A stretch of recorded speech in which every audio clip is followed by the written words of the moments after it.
con Piazza al termine di Modena-Seregno, 4-0 a favore dei gialloblu. Che partita è stata? È stata una partita molto difficile, soprattutto anche per un fattore campo che comunque ci ha messo molto in difficoltà.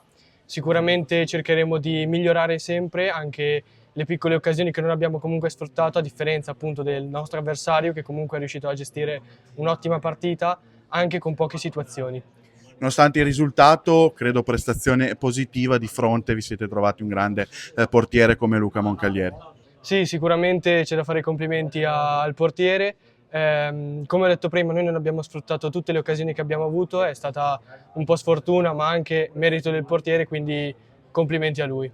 Ora un turno di riposo per riordinare le idee e poi si tornerà in pista per il girone di ritorno di questa Coppa Italia. Sì, è un turno di riposo che ci servirà per fare una grande visione generale della squadra e vedere come è andata il girone di andata e prepararci meglio per il girone di ritorno, che è fondamentale.